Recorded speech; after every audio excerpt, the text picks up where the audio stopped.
Spring and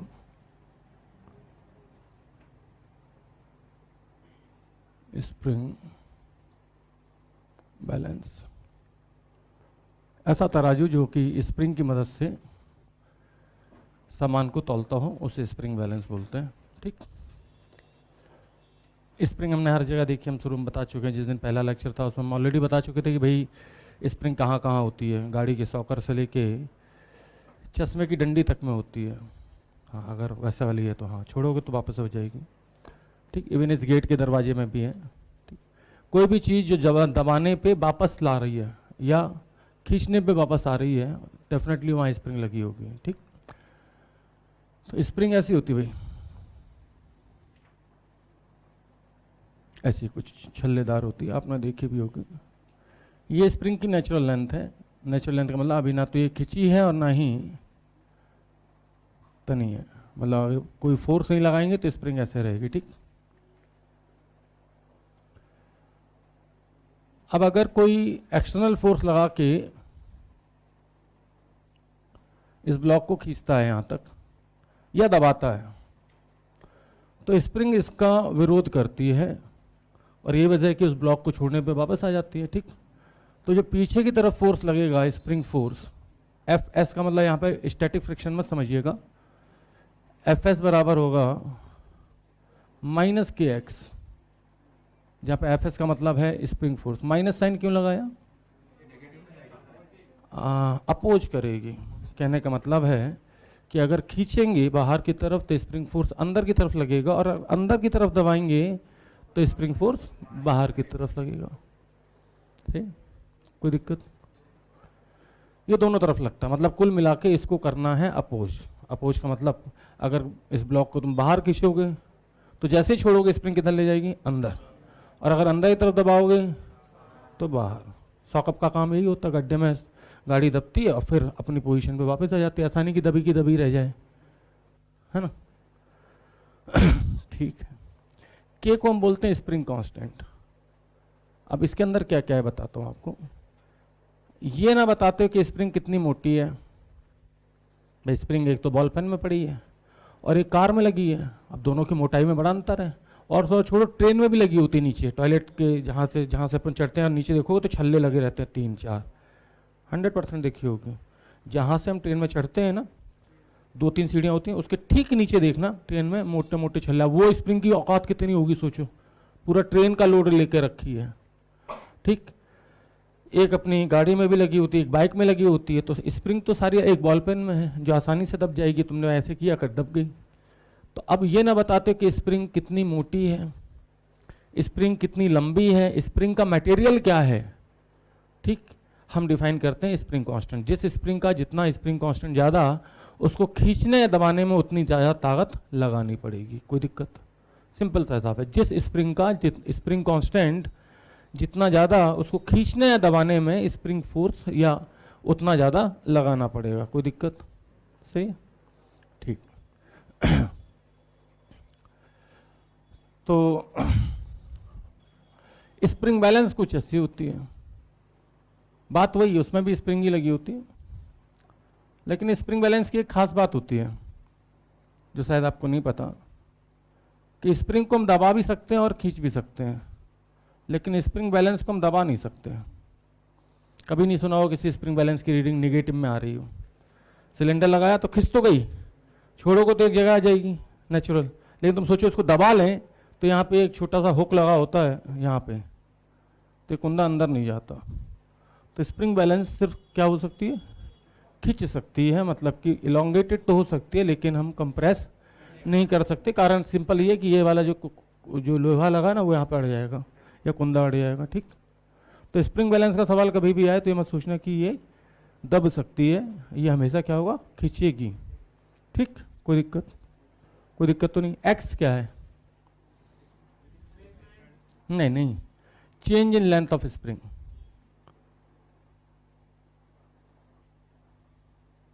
अब यहां तो तुम्हें खैर डिस्प्लेसमेंट दिख रहा है, या हम बोल सकते हैं इलोंगेशन या कंप्रेशन। भाई नेचुरल लेंथ ये थी, अब इसमें यहां तक स्प्रिंग आ गई होगी जब तुमने खींची होगी ये, तो स्प्रिंग की लंबाई में परिवर्तन। ठीक, परिवर्तन का मतलब चेंज, आइदर इलोंगेशन या फिर कंप्रेशन, कोई दिक्कत? ठीक। अब एक साहब मेरे पास आए और बोले कि सर जी, मन क्या है, बड़ा घटिया इंसान, क्या तो सर सूडो फोर्स पढ़ा दिया? मैंने कहा हाँ पढ़ा दिया। बोले सर उसमें स्प्रिंग लगाओगे? मैंने कहा अरे मैं सब लगा दूंगा, याद रखना अगर लिफ्ट है और लिफ्ट का एस्लेशन ऊपर की तरफ है, वेलोसिटी किधर भी हो सकती है, ध्यान देना भाई, एस्लेशन ऊपर की तरफ है, वेलोसिटी तो नीचे भी हो सकती है, सही? तो चलो ये मान लेते हैं, और एस्लेशन की वैल्यू 2 है, तो जहां जहां तुमने जी लगाया था ना, वहां वहां क्या लगाओगे? G+A। क्या लगाओगे? मतलब कि हम ऐसी दुनिया में आ चुके हैं जहाँ पे ग्रेविटी की वैल्यू अब जी नहीं बची, क्या बची? G+। तब एक साहब आए, बोले सर, मन का क्या है? बोले सर ऐसा है, ये रस्सी है, यहाँ स्प्रिंग लगा देते हैं। बिल्कुल आसान सवाल है, घटिया सा। बोले सर एक ब्लॉक इधर, पहले ही सवाल 4 kg का, और एक ब्लॉक इधर 6 kg का। तो बोले सर पहले तो यहाँ टेंशन बता दो। उनका फार्मूला रट ले बच्चा तो भी बता देगा, नहीं तो अपने तरीके से तो बता ही देगा मेरे। एस्लेशन बता दो लिफ्ट के रेस्पेक्ट में इस ब्लॉक का, ठीक, और लिफ्ट भी 2 से ऊपर जा रही है, ये इसको A0 बोल देते हैं, ठीक। तो कुछ सवाल उन्होंने पूछ लिए, फिर ये स्प्रिंग बैलेंस की रीडिंग बता दो, ठीक, रीडिंग ऑफ स्प्रिंग बैलेंस। कुछ नहीं करना, अगर ये T है ये T है तो कितना सिंपल है यार, ये T नीचे ये T नीचे और फिर भी पुली रुकी है, तो इसका मतलब इसको रोकने वाला जो फोर्स होगा वो, ठीक। तो कुल मिला के यहाँ 3-4 पार्ट उन्होंने दे मारे और बहुत ही घटिया से चीजें थी। पहला पार्ट एस्लेशन ऑफ ब्लॉक, ऐसे लिख दूं, विद रेस्पेक्ट टू लिफ्ट, तो वो तो क्या हो जाएगा? A। कोई दिक्कत? फिर पूछा tension in the string, tension in the string. फिर पूछा रीडिंग ऑफ स्प्रिंग बैलेंस,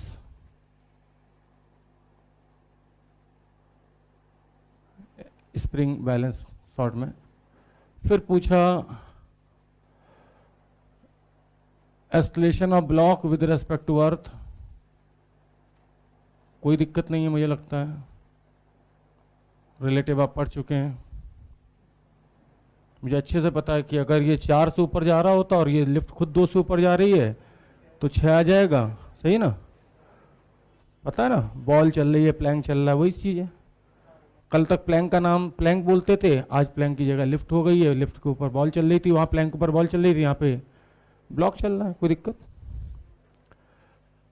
फिर बोले कि एलोंगेशन इन द स्प्रिंग बता दो, तो अभी मैं कराता हूँ, एलोंगेशन इन द स्प्रिंग बता दो।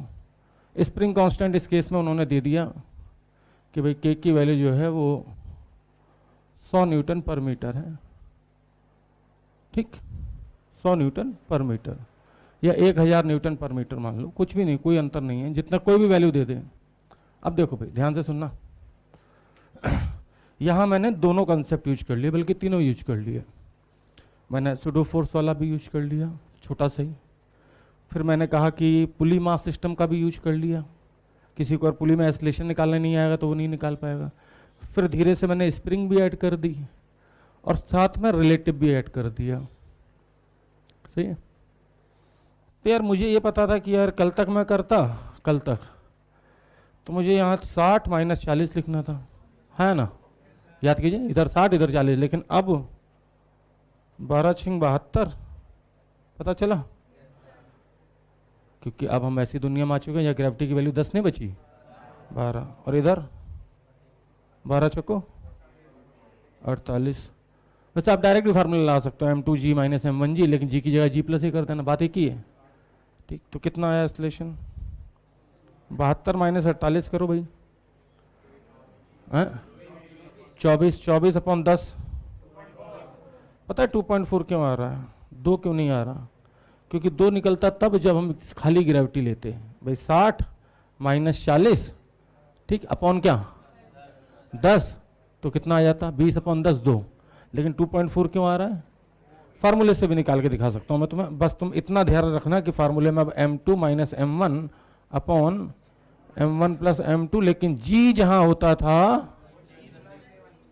g प्लस ए बन चुका है, कोई दिक्कत? लिफ्ट नीचे जावेगी तो g माइनस से, ऊपर जावेगी तो कुछ करना ही नहीं है। बोलो भाई m2 की वैल्यू 6, 6 माइनस 4 कितना होता है, जल्दी बोलो। क्या यहाँ 6 माइनस 4 लिखूं? 2 अपॉन 10 कितना? 2 अपॉन 10 तो करो पहले, 1/5, और यहाँ पे हो गया कितना? 12, 12 अपॉन 5, 12 अपॉन 5। पक्का? मूर्ख लोग होते हैं जो लिखते हैं। अब एक भाई साहब देखे, हम घटिया सवाल था, हम कभी इसको भी लिख के दिखाओगे क्या? मार बेटा ये फार्मूला याद है? मैंने कहा हाँ याद है। बल्कि फार्मूले लेकिन जरूरत कहाँ है? नहीं, ये फार्मूला याद होना चाहिए तभी कर पाओगे।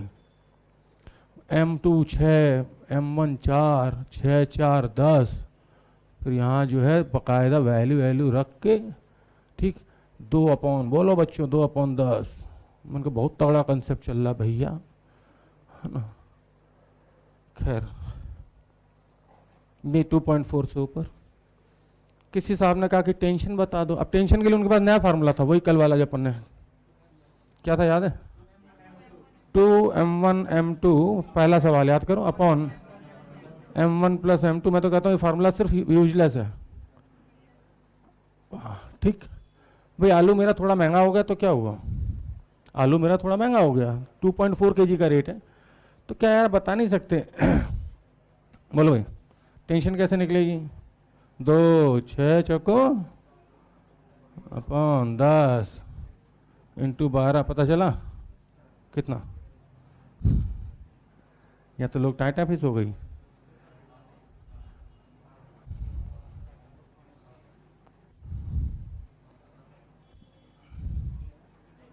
कितना? 4.8 इंटू 12 ना, यही है ना? बेसिकली लिखा है 2.4। चलो देखते हैं, कोई बात नहीं। ठीक, अब अगर अपन ने करते कितना आएगा देखना, 57.6। ठीक, कोई दिक्कत नहीं, कोई दिक्कत नहीं, 57.6। अब अपन आलू बेचो से कर रहे हैं तो अभी रेट थोड़ा तो गड़बड़ा गया है, तो अगर हम देखें तो बिना फार्मूले के निकाल सकते हो। 72 रुपए थे मेरे पास, कितने थे? कितने थे? 72 थे, 72 थे, और 2.4 के रेट है, तो 6 किलो आलू कितने हो गए? तो 72 माइनस 2.4 इंटू 6, क्या इतना कर पाओगे? अच्छा, कोई अगर इतना ना कर पाए तो मैं बता दूं, 6 दूनी 12, हाँ है ना, तो 12 तो ये हो गया, और 6 चौको 24, तो 24 मतलब 2.4, क्योंकि 0.4 से मल्टीप्लाई कर रहे हैं ना, तो 12 और 2.4 मल्टीप्लाई करोगे तो कितना आएगा? अरे ऐड, हाँ 12 और 2.4। अच्छा 72 में सर 14.4 घटाएं तो कितना आ जाएगा? 57 पॉइंट। तो मुझे तो नहीं लगता कठिन है, अभी भी उनके फार्मूले से तो ठीक ही है। कोई दिक्कत?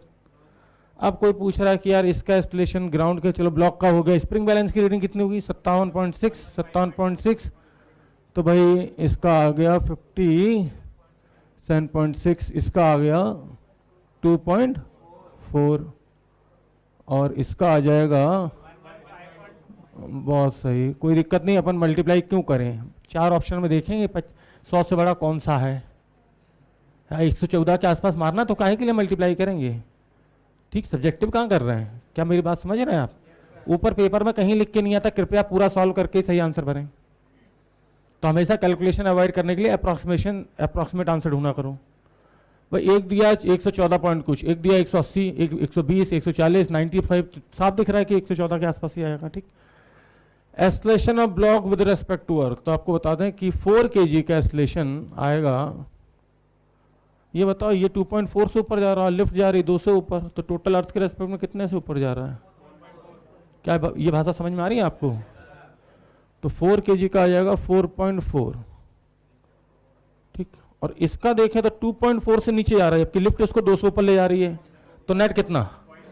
0.4, लेकिन किधर है ना, तो ये अपवर्ड भी आ सकता था और डाउनवर्ड। अब इसके लिए उन्होंने अलग फार्मूला बना रखा था, acceleration of block with respect to lift plus acceleration of lift with respect to earth बराबर acceleration of block with respect to earth. अब फील करो फिजिक्स को भैया, इधर मैं जा रहा हूँ 2.4 से और कोई मुझे धक्का दे दे रहा है 2 से इधर, तो नेट कितना बचा? 0.4 नीचे बचा ना यार, कोई दिक्कत? तो हर चीज फार्मूले से नहीं होती। तो चलो खैर, कितना? अब भाई बात आती है लिफ्ट सॉरी स्प्रिंग के एलोंगेशन की।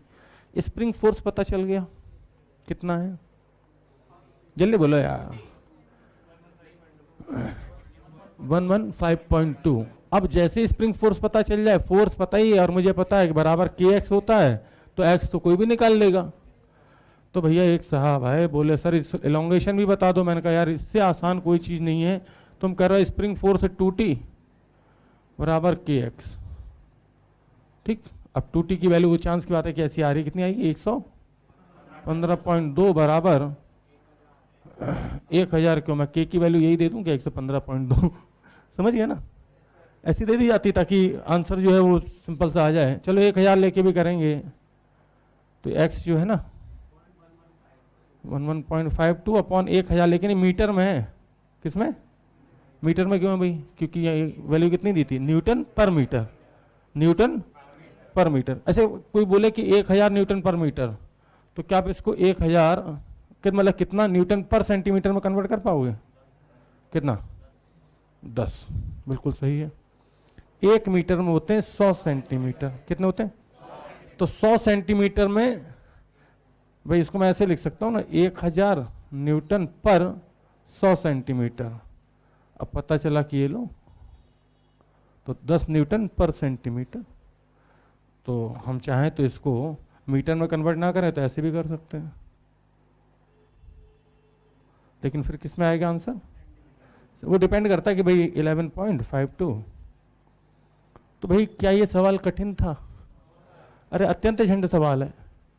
लोग ऐसे देखते हैं सवाल को, अरे वाह इसमें तो सारे कंसेप्ट लग गए। पुली मास सिस्टम पढ़ा चुके हैं, सिर्फ तुम्हें पता क्या करना है, ऊपर जाएगा एस्लेशन से। अगर एस्लेशन ऊपर है तो पूरे ब्रह्मांड में कहीं पे भी सवाल आए क्या लगा वो जी की जगह, और नीचे जावे तो एस्लेशन नीचे, वेलोसिटी से मतलब नहीं है, एस्लेशन नीचे हो तो जी माइनस है। इसका मतलब है कि कल मैंने जितने सवाल पुली के कराए थे बोर्ड पे, उन सब में मैं स्प्रिंग लगा सकता हूं, उन सब में मैं सारे पार्ट पूछ सकता हूं। याद कीजिए कल कितने कराए थे? 12-13 पुली के थे, 13। तो 13 की 13 सवाल में मैं चाहूं तो तुरंत तत्काल प्रभाव से कन्वर्ट कर सकता हूं। किसमें? स्प्रिंग में, सुडो फोर्स में, कुछ भी लगा लो। बात वही है, क्या मैं वो सारे सवाल दोबारा कराऊं? मुझे नहीं लगता, कराने भी नहीं चाहिए। कोई दिक्कत? कराऊं क्या? पक्की बात है? ठीक, एक आध और करा दूंगा, बट मेरे हिसाब से नहीं कराने चाहिए।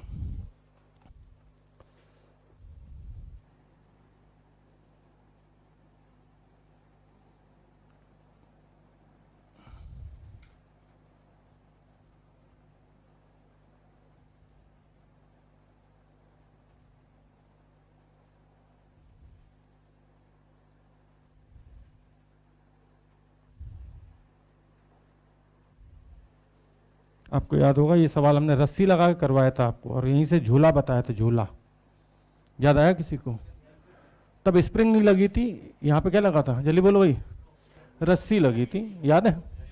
अभी कल की बात है, कल या परसों की बात है। तो आज हम स्प्रिंग लगा देते हैं। डरना नहीं, बिल्कुल डरना इसलिए नहीं क्योंकि स्प्रिंग और रस्सी में कोई फर्क नहीं होता। और इसी को हम स्प्रिंग बैलेंस भी बोल सकते हैं। इसी में ऐसे बना दो तो स्प्रिंग बैलेंस हो गई। तो लोगों को लगता है स्प्रिंग बैलेंस अलग बीमारी है, रस्सी अलग चीज है। सर हमारे टी शर्ट पहन के आज चेंज करके आ गए तो नए सर आ गए। फिर अब ऐसे नहीं होता भाई, सर वही हैं। कल टी शर्ट पहने थे, आज शर्ट पहना है, चप्पल फिक्स है लेकिन।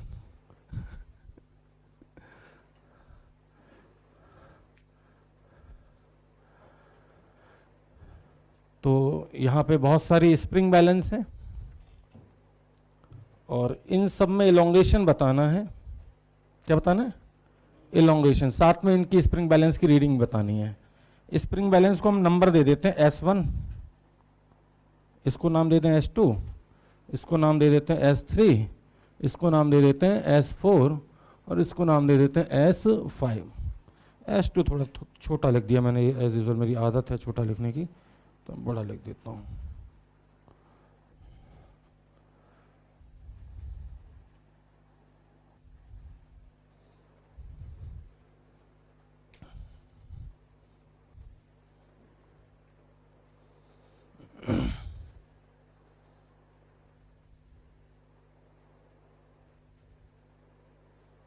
अब डिजिटल बोर्ड का फ़ायदा बताता हूँ क्या होता है। ये फ़ोटो उस समय पहले से बना के चला जाता, एक दिन पहले, नहीं समझे, और जैसे ही क्लिक किया पेज पे खट से फ़ोटो आ गई। अब मुझे सिर्फ क्या करना है, एक्सप्लेन करना है, वो भी करूँगा अगर समय मिला तो, रिवीजन।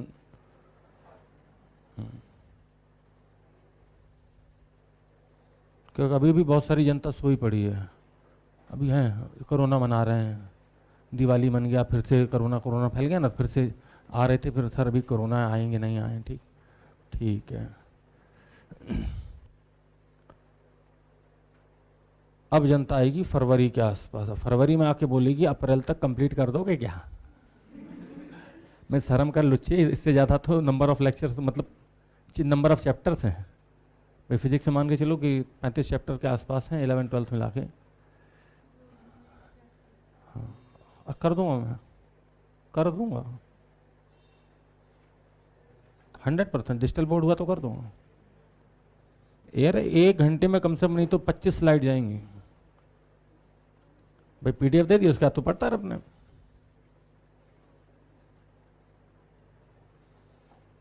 क्योंकि मेजर टाइम लगता, हाँ 1000 के 1000 ले लीजिए, सारी स्प्रिंग में 1000 ही ले लो, क्या फर्क पड़ रहा है।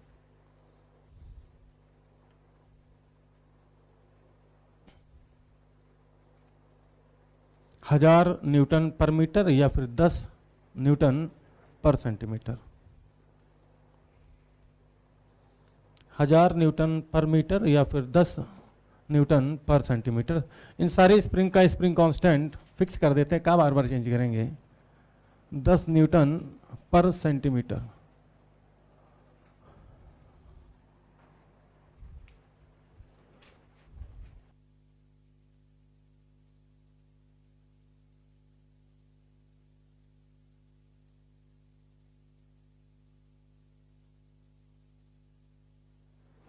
तो भाई मैं आपको बता दूं, आप थोड़ी देर के लिए भूल जाएं कि स्प्रिंग नाम की कोई चीज़ इसमें लगी भी है, और अगर आप ऐसा भूल जाते हैं तो आपके लिए बहुत फ़ायदेमंद चीज़ है।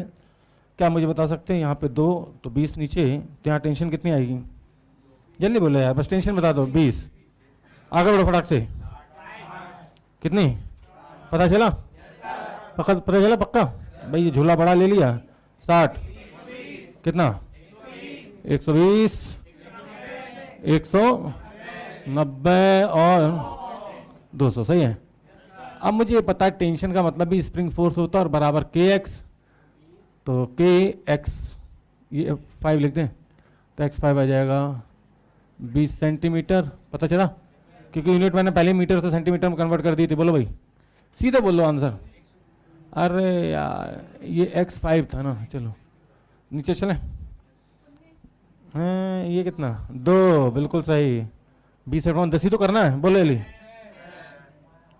6, अब तो समझ गया हो गया। 12, 19, तो मुझे नहीं लगता कि स्प्रिंग अलग पढ़ाओ और रस्सी में टेंशन अलग पढ़ा रहे। जो रस्सी में टेंशन होती है वही स्प्रिंग बैलेंस की रीडिंग होती है, और फिर उसके बाद कोई एलोंगेशन पूछे तो बराबर केक्स कर दो, कोई आपत्ति? पक्की बात? ठीक।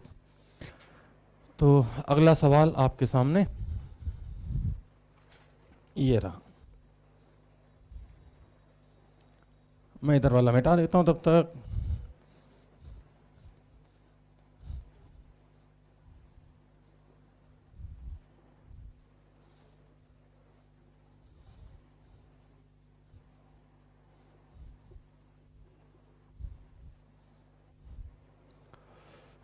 ध्यान दीजिएगा, कुछ छोटी छोटी चीजें। ये सवाल नंबर 2 था, याद होगा आपको, पुली मास सिस्टम में, याद आया? यहाँ 4 kg था और यहाँ पे 6 था, याद आया? बट मैं क्या चाहता हूँ इस बार 6 ना लिख के 2-3 ब्लॉक टांग दूँ, स्प्रिंग भी लगा दी और ये 2, वो तो तुम्हें पता है नीचे जाएगा तो G+, ऊपर जाएगा तो G-, याद है? ये 3। अच्छा, इसको अगर मैं लिफ्ट में रख के भी ऊपर भेज देता तो कर लेते क्या? उसमें क्या G की जगह क्या लग जाता? बस इससे आसान कुछ भी नहीं है। और भैया सारी स्प्रिंग का जो K है वो 500 न्यूटन पर मीटर है इस बार, 500 न्यूटन पर मीटर, ठीक? या 1000 ही ले लें, बोलो 1000 ले लें, 500 लें? 500 ले लो। 500 न्यूटन पर मीटर का मतलब समझिएगा 5 न्यूटन पर सेंटीमीटर। तो सारे स्प्रिंग बैलेंस की तो पहले रीडिंग बता दो, इलोंगेशन बता दो भाई सब में। यहाँ टेंशन बता दो, इलोंगेशन बता दो, ठीक? यहाँ भी टेंशन बता दो, इलोंगेशन बता दो, ठीक है भाई?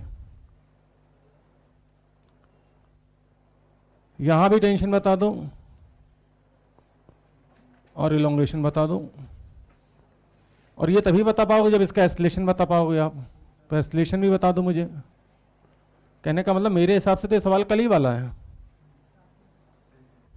ठीक? टेंशन बताने का मतलब ही है स्प्रिंग बैलेंस की रीडिंग।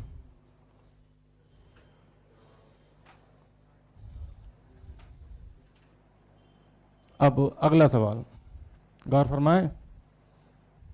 ये अच्छा है, थोड़ा सा है तो छोटा सा बच्चा लेकिन अच्छा है। भाई मेरी मजबूरी है कि मैं कल वाले सारे सवाल दोबारा रिपीट नहीं कर सकता, लेकिन मैंने ये चीज़ डेफिनेटली फील करा सकता हूँ। इधर भी 2 kg, इधर भी 2 kg, तो आपको बताना स्प्रिंग बैलेंस की रीडिंग। स्प्रिंग बैलेंस की रीडिंग का मतलब आप जानते हैं ना, टेंशन इन द स्प्रिंग। तो जब भी आपको स्प्रिंग बैलेंस की रीडिंग निकालनी हो क्या करना है? सोचो थोड़ी देर के लिए कि यहाँ रस्सी नहीं होती तो क्या होता, सॉरी स्प्रिंग ना होती रस्सी होती तो टेंशन कितनी आती। तो साथ में स्प्रिंग बैलेंस की रीडिंग बता दो और स्प्रिंग का एलोंगेशन भी बता देना, रीडिंग ऑफ स्प्रिंग बैलेंस साथ में एलोंगेशन। के की वैल्यू 1000 ले सकते हो आप। Elongation in spring and reading of spring balance, ठीक? के की वैल्यू मैं फिर से एक बार लिख देता हूँ, 1000 न्यूटन पर मीटर या फिर 10 न्यूटन प्रति सेंटीमीटर।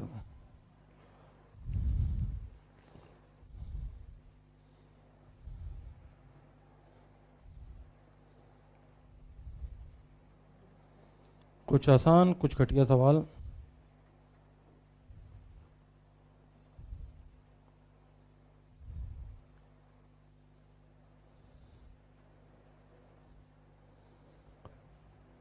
एक साहब ऐसे पूछ रहे थे कि भाई यहाँ पे रीडिंग ऑफ स्प्रिंग बैलेंस बता दो, हालांकि ये सवाल आप पहले भी कर चुके हो।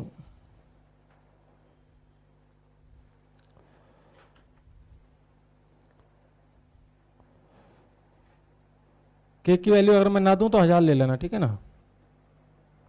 1000 क्या? न्यूटन पर मीटर। तो यहाँ पे भी आपको रीडिंग बतानी है और इलोंगेशन बताना है। भाई वार्तालाप ना करें, थोड़ा सा बड़ा सवाल कर देते हैं।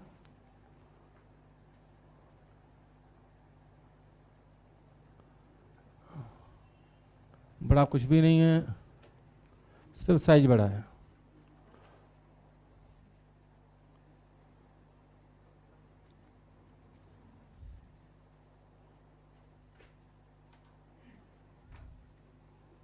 और इस बार ब्लॉक टंगा है यहाँ कहीं।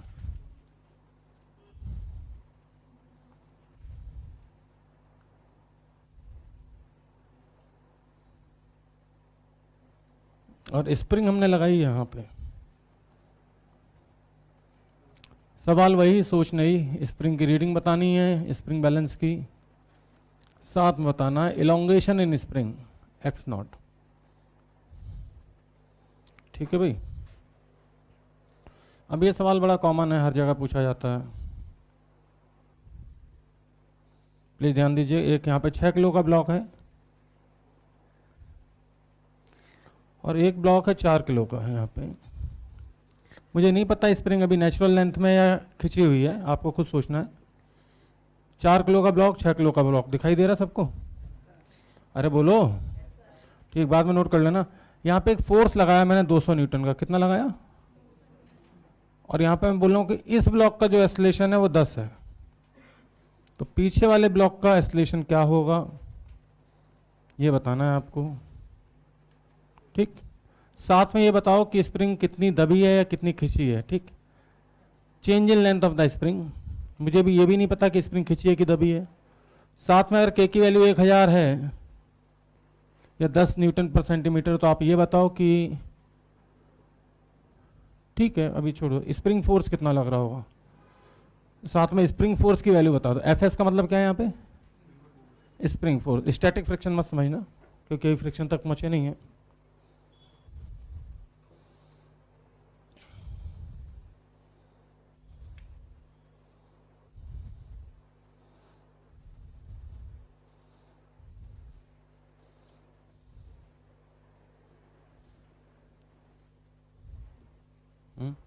साइड में हूँ। ठीक,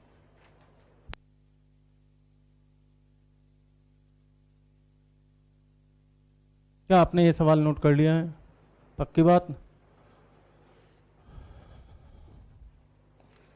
तो अगर कर लिया है तो फिर कुछ सवाल और आसान आसान से। पूरा सिस्टम अगर लिफ्ट में रख दूं तो याद रखिएगा लिफ्ट में क्या लगता है? G+A, या फिर अगर लिफ्ट एस्लेटेड है तो याद रखिएगा, एस्लेटेड नहीं हुई तो नहीं लगेगा। ठीक,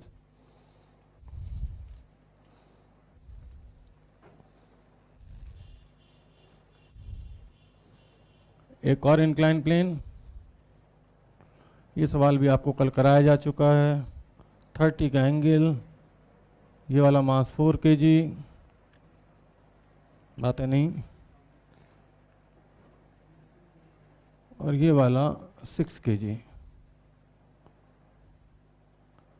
तो एक बार फिर से आपको बताना है क्या,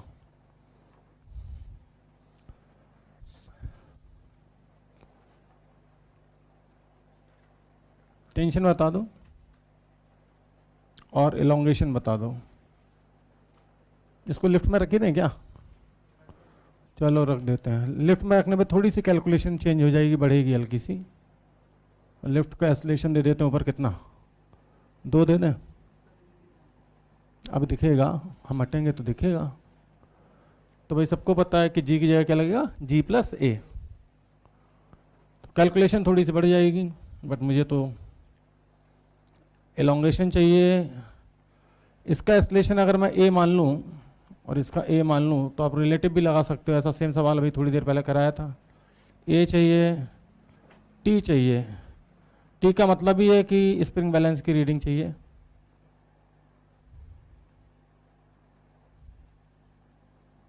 ठीक, और साथ में एलोंगेशन चाहिए। एलोंगेशन तो लिख ही दिया मैंने। काफ़ी आसान आसान सवाल। एक और दे देता हूँ आपको लिए। अगर कभी इंक्लाइन पे ऐसे नॉर्मली स्प्रिंग लगा दें, जगह थोड़ी सी इतनी बची थी, तो मैं वार्तालाप ना करें।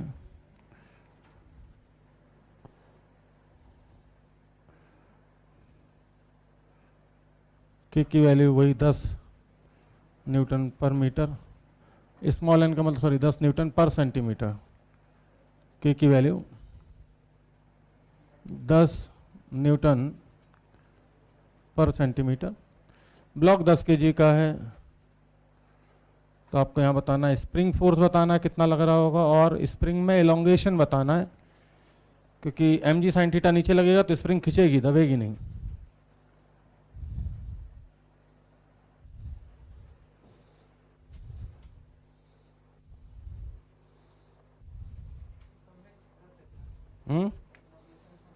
किसमें? इसमें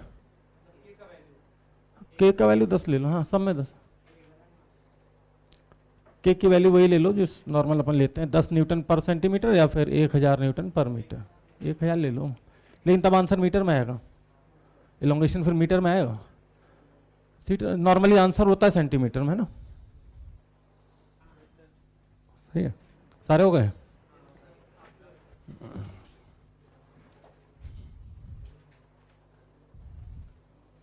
चलो देख लो एक बार, 2 मिनट का काम है, सिर्फ 2 मिनट।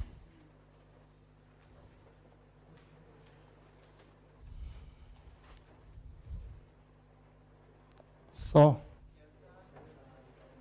100 इधर, 100 इधर, तो इधर 200, तो रीडिंग तो हो गई 200, और F बराबर के एक्स, तो सीधे 20 सेंटीमीटर। हाँ, वीडियो रिकॉर्डिंग के लिए मैं बोलना चाहूँगा कि F बराबर के एक्स, एफ की वैल्यू 200 थी, तो 200 बराबर के एक्स, और के की वैल्यू है 10।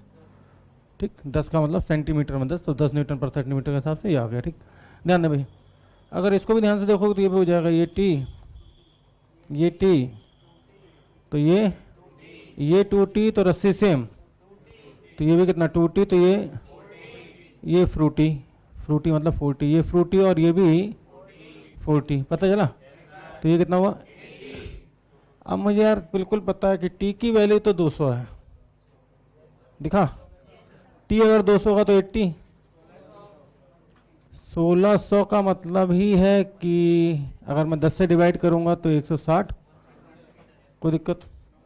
ठीक, यहाँ पे देखो तो और आसान मामला है इसमें, यार 100 इधर लगेगा mg, तो mg का साइन थीटा इधर 50, तो रीडिंग तो 50 आ जाएगी, क्योंकि जितना इधर लगेगा उतनी स्प्रिंग फोर्स लगा होगा तभी ये रुकी होगी, तो 50, और 50 अपॉन 10 करें तो 5 सेंटीमीटर, बिल्कुल आसान सवाल, कोई दिक्कत? अब यहाँ पे हो सकता है थोड़ी बहुत मशक्कत तो मैं करनी पड़े, लेकिन यहाँ पे 60, लेकिन 60 नहीं 72, बताओ क्यों? 12 है ना, हाँ सही बोली, 12 है, जी प्लस ये लगेगा, कोई दिक्कत तो नहीं? 12 चौको 48, पता चला 48 क्यों? 40 नहीं 48, लेकिन 48 का इधर आएगा 24, साइन 30 करोगे तो 24। अब 72 माइनस 24 कोई कर सकता है? कोई हुनर बच्चे हैं? 48 अपॉन टोटल मास है, तो एस्केलेशन आ गया, आलू का रेट थोड़ा बिगड़ गया अब है ना, कल जितना आसान नहीं बचा कि 10 रुपये किलो आलू था, अब नीचे जा रहा है 4.8 से है ना, तो 6 किलो आलू कितने के? चलो ये तो बता देता हूँ मैं, कोई बता सकता है 6 किलो आलू कितने के? पक्का? 4.8 इंटू 6 करोगे तो 6 चौको 24 है ना, 28.8 भैया, तो यहाँ टेंशन आ जाएगी 72 माइनस जो भी आ जाए 28.8, कोई दिक्कत? तो भैया जी क्या बता रहे हैं? 31.2, और यही रीडिंग हो जाएगी इसकी, तो 31.2, एक्स नॉट अगर कोई पूछ रहा है तो रीडिंग तो पता ही चल गई अपने को। ठीक, तो 31.2 डिवाइडेड बाई 10, तो 3.12 इन सेंटीमीटर। ठीक भैया, उम्मीद है कोई दिक्कत नहीं, कहीं सवाल कठिन नहीं है, कैसे भी नहीं है।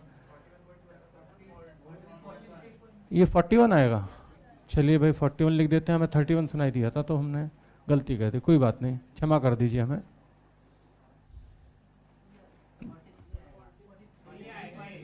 अब यार 43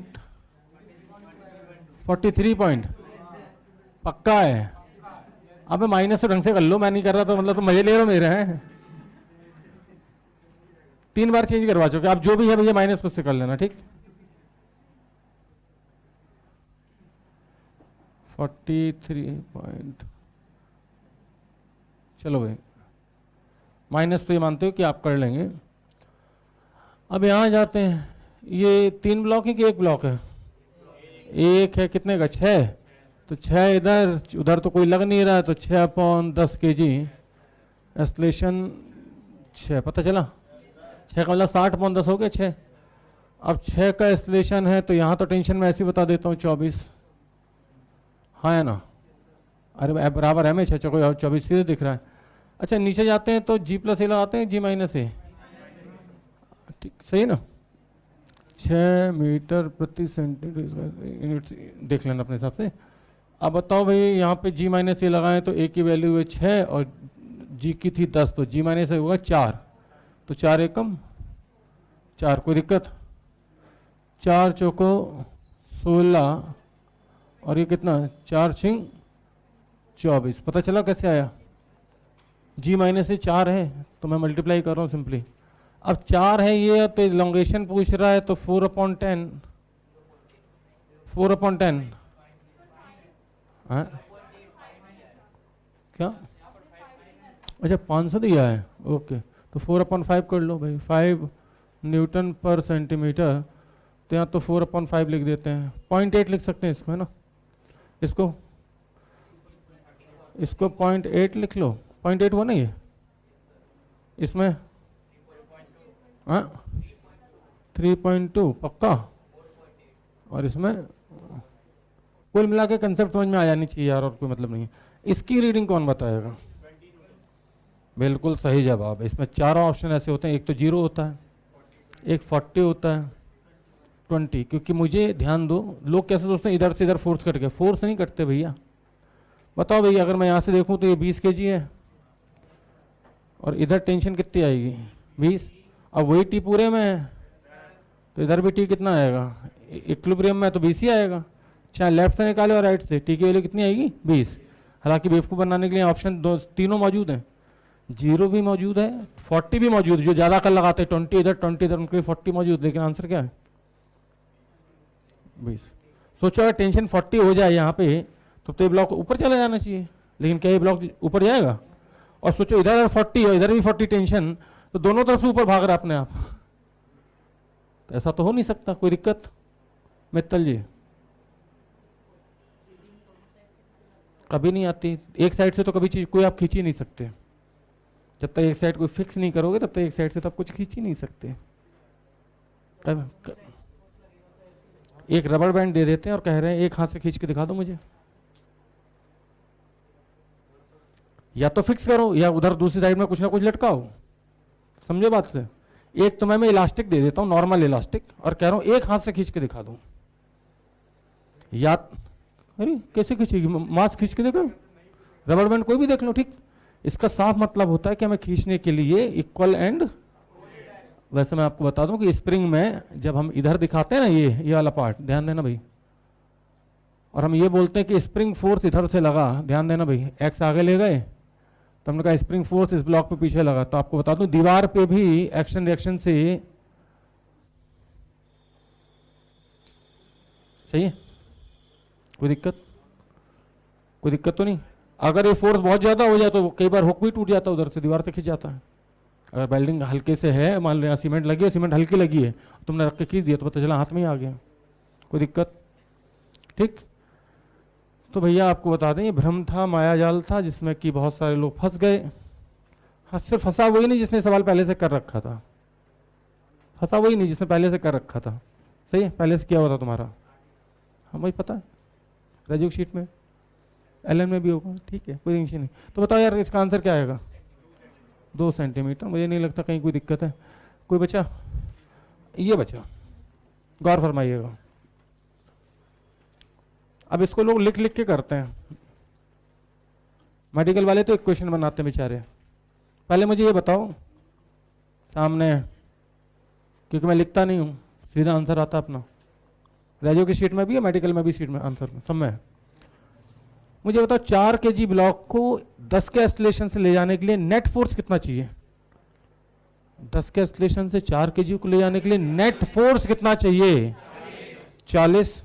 और 200 को अगर 40 बनाना हो तो पीछे कितना लगाऊं? इसका मतलब स्प्रिंग फोर्स लगा होगा इसमें 160। एक्शन रिएक्शन से वही स्प्रिंग फोर्स इस पे आगे लगा होगा। अब कोई पूछ रहा है कि ये 160 न्यूटन का फोर्स है, 6 kg का ब्लॉक है, बताओ एक्सेलरेशन कितना? 160/6, लेकिन मैंने लिख दिया 80/3। अब कोई पूछ रहा है इसमें इलोंगेशन बता दो, तो 16 सेंटीमीटर, पता चला कैसे? 160 स्प्रिंग फोर्स है डिवाइडेड बाई 10, 16। कोई दिक्कत? ऐसे सवालों को करने के लिए कोई इक्वेशन नहीं लिखनी, कार कोई इक्वेशन लिख के पढ़ा रहा है मतलब कि शुद्ध गधा है। वो कैसे लिखते हैं? एफ आगे एफ माइनस एफ एस बराबर एम इंटू ए। अबे धनचक्कर इंसान है यार तू, 200 में से 40 घटाना, 160 पीछे। भाई सीधा हिसाब है, 4 kg के ब्लॉक को 10 से आगे ले जाने के लिए कितना फोर्स चाहिए? Net force.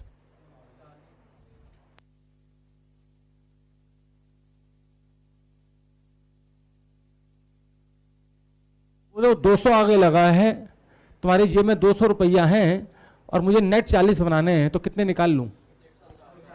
निकालने का मतलब पीछे, और एक्शन रिएक्शन से उतना ही 160 किधर लगा होगा? आगे। सही है। और 160 अगर फोर्स पता है तो इस पर और कोई फोर्स तो लग ही नहीं रहा, इसका एक्सेलरेशन तुरंत बता दोगे। नोट कर लो, छाप लो।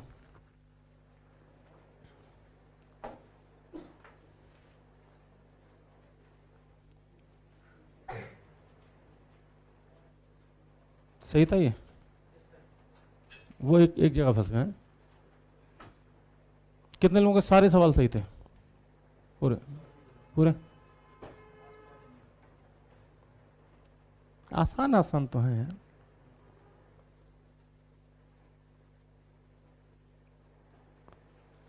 भाई आपको ज्यादा दिमाग नहीं लगाना, आप तो ये सोचो कि यहां रस्सी होती, मान लो स्प्रिंग में क्या फायदा है? रस्सी होती तो इन दोनों की मजबूरी थी एक ही एक्सेलरेशन से चलते हैं, समझना, रस्सी खींच नहीं सकती।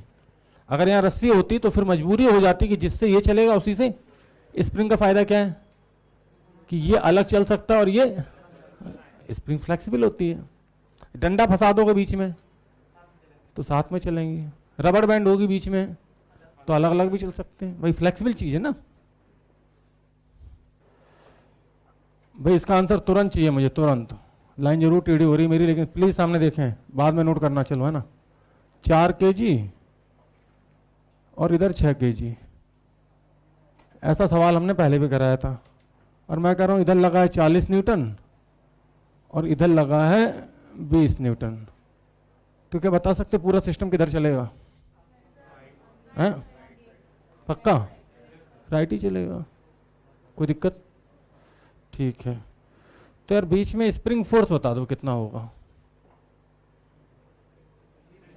हाँ, स्प्रिंग फोर्स बड़ा आसान है साहब, जहां तक मैंने पढ़ाया है। 40 - 20। भाई एक्सेलरेशन तो 2 आना चाहिए, हाँ है ना। एक्सेलरेशन कितना आना चाहिए? 2। अब 2 के एक्सेलरेशन से अगर 6 को चलाना है तो नेट कितना चाहिए? जल्दी बोलो। 2 के एक्सेलरेशन से 6 को चलाना तो नेट कितना चाहिए?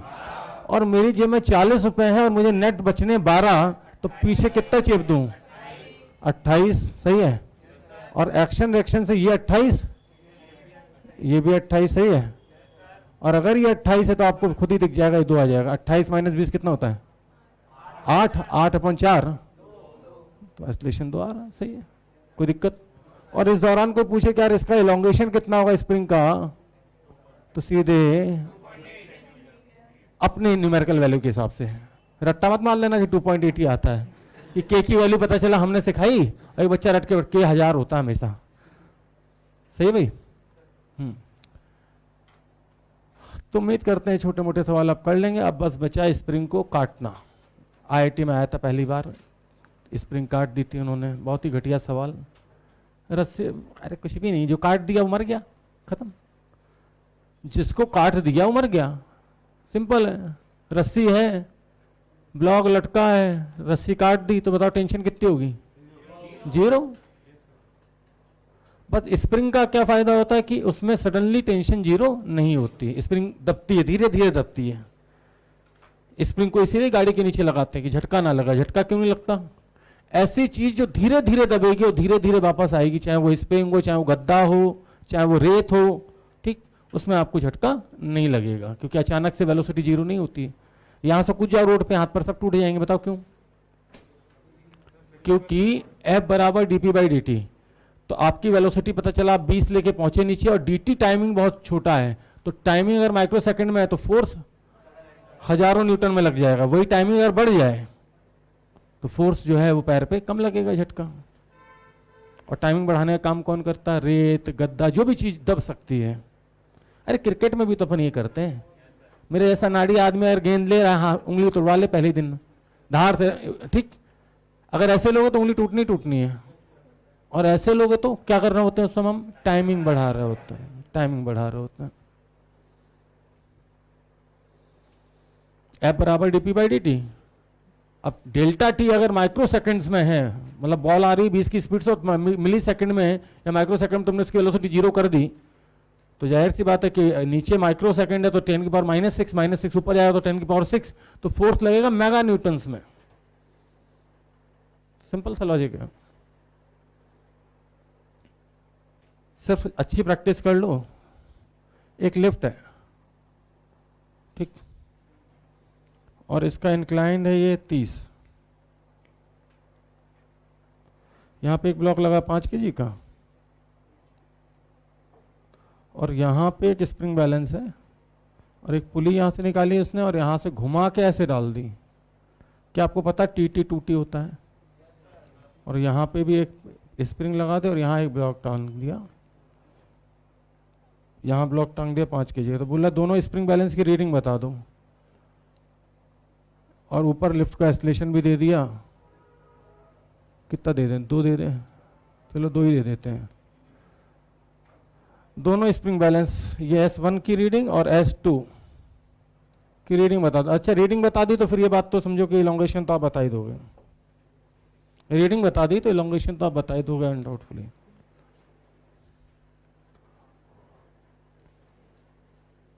पहले तो ये सोचो कि ये इक्विलिब्रियम में चलेंगे। भाई मूव भी कर सकते हैं। भाई बात समझिएगा, प्लीज ध्यान दें 1 मिनट। अगर मैं, प्लीज ध्यान दें 2 मिनट के लिए, सामने देखें। अगर मैं यहाँ 6 kg लगा दूं, कितना लगा दूं? 6, और यहाँ 3 kg लगा दूं, तो इक्विलिब्रियम में इनका एक्सेलरेशन 0 आएगा, लिफ्ट के रेस्पेक्ट में रेस्ट रहेंगे। बताओ क्यों? यहाँ 6 लगाएंगे तो 6 का 60 इधर, 30 इधर, और इधर मैंने 3 kg लगा दिया तो 30 इधर, तो 30 इधर 30 इधर। इसका मतलब ये किस में रहेंगे? इक्विलिब्रियम में, ये रुके रहेंगे। लिफ्ट के रेस्पेक्ट में एक्सेलरेशन क्या आएगा? 0। कोई दिक्कत तो नहीं? ठीक। तो पहले तो सवाल में ये देखो, ये रुके हैं या चल रहे हैं? क्योंकि रुके हैं तब तो टेंशन वही आ जाएगी सेम, और चल रहे हैं तो फिर वो अपने को G- से G+ से लगाना पड़ता है। चल रहे हैं यार, मुझे क्यों लगता है कि रुके हुए हैं? मुझे ये बता दो। चलो ठीक है, चल रहे हैं तो ठीक, नहीं चल रहे, रुके होंगे तब भी ठीक। चल रहे हैं, T. अच्छा ये बताओ, चलो हटाओ, ये कितना है? ये कितना है? 50। 50 नहीं है, एक की वैल्यू 2 तो 60। 60 है तो इधर कितना आएगा? पक्की बात। अब ये 30 तो ये भी 30, और ये भी 30, और ये भी 30, तो ये कितना? और mg कितना है? तो भैया रुके हुए, और आपको बता दो दोनों, इसकी रीडिंग आ जाएगी 60 और इसकी रीडिंग आ जाएगी 30। कोई दिक्कत? अब कोई इलोंगेशन पूछे तो इलोंगेशन बता देना, कोई दिक्कत?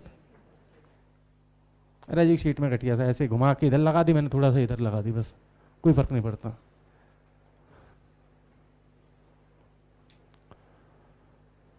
क्या मैं दोबारा बताऊं? पक्की बात? क्या सबको समझ में आ गया कि रुका क्यों है? हाँ, अगर मैं यहाँ पे अभी 10 kg कर देता तो फिर इधर का वेट ज्यादा हो जाता, तब ये चलना शुरू हो जाता। ठीक।